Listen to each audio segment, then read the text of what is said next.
Nepali online टेलिभिजनमा तपाईहरुलाई स्वागत छ।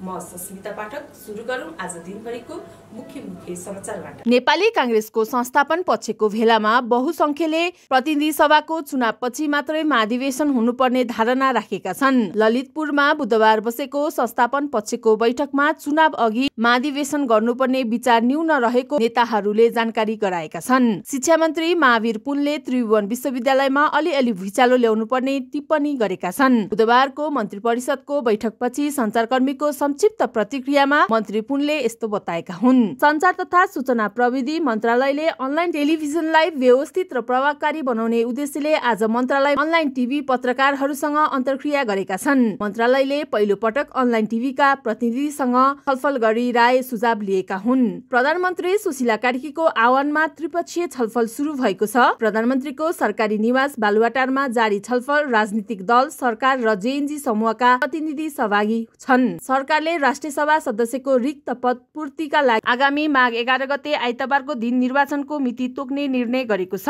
गाजामा इजरायलले गैराती गरेको आक्रमणमा ज्यान गुमाउनेको संख्या 104 जना पुगेको छ। बीबीसीका अनुसार 46 जना बालबालिका र 20 जना महिला सहित 104 जनाको ज्यान गएको हो। काठमाडौँ महानगरपालिकामा 56,673 जना स्वास्थ्य बीमा कार्यक्रममा आबद्ध भएका छन्। महानगरका मेयर बालेन्साले बुधबार सामाजिक सञ्जाल फेसबुक मार्फत यस्तो जानकारी गराएका हुन्। जेएनजी आन्दोलनको क्रममा तोडफोड, आगजनी र लुटपाट गरेको आरोपमा प्रहरीले 251 जनालाई पक्राउ गरेका छन्। 11 कार्तिकसम्मको विवरण अनुसार यस भरबाट 251 जनालाई पक्राउ गरिएको नेपाल प्रहरीका केन्द्रीय कार्यालयले जनाएको छ। आन्तरिक तथा बाह्य पर्यटनको आकर्षक गन्तव्यको रूपमा रहेको रारा तालमा 1 वर्षको अवधिमा करिब 19,000 बढी पर्यटक भित्रिएका छन्। तपाईहरुलाई आजको समाचार कस्तो लाग्यो त कमेन्ट बक्समा गएर कमेन्ट गर्नुहोला। साथै हाम्रो च्यानललाई सब्स्क्राइब गरी हामीलाई प्रोत्साहन गर्न नभुल्नुहोला। धन्यवाद।